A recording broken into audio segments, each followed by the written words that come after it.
Okay, in this video we're going to take a look at converting rectangular and polar equations. We're going to break this objective up into two videos. So in this one we're going to look at starting with rectangular equations and converting them into their polar form.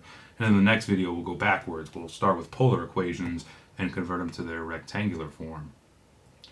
So we can use the relationship between rectangular and polar coordinates to convert equations of one form to the other. So we looked at how to go from polar coordinates to rectangular coordinates, and again, that's your x is r cosine theta, y is r sine theta. And we also looked at, in the last video, how to go from rectangular to polar. So we have x squared plus y squared is r squared, and then the tangent of our angle is the y coordinate over the x coordinate. So all right, example 4, we're going to convert each of the following to their polar form. So we're going to start with x plus y equals 5. Now, x plus y equals 5 is a line in the coordinate plane with a slope of -1 and a y-intercept of 5. So we're going to determine what the polar representation for that line is.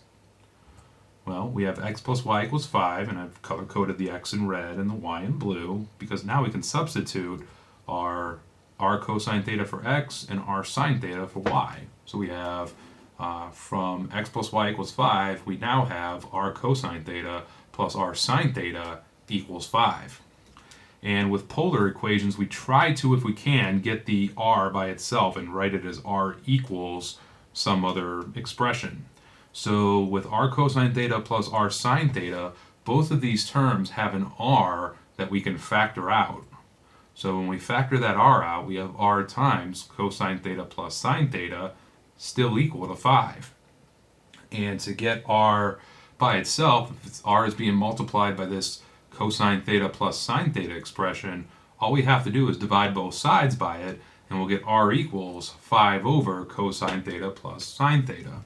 So this is the representation of the polar representation of the line with a slope of -1 and a y-intercept of 5. And if you're thinking that's much more complicated than what we started with, you're probably right, because there's some times where the rectangular equation is easier than the polar, and then there's also times, keep in mind, that the polar equation could be a lot friendlier than the rectangular one.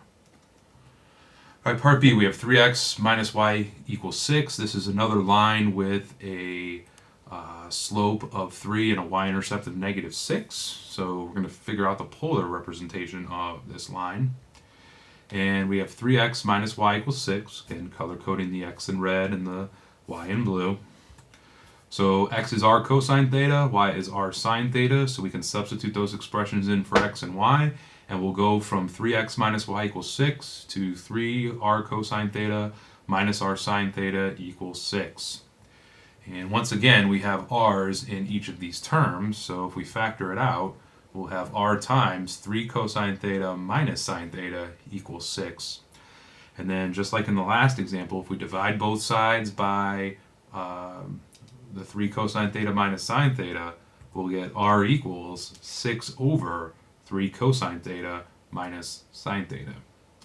So that about does it for going from rectangular equations to polar equations. In the next video, we'll work backwards. We'll go from polar equations to rectangular equations. So I'll see you then.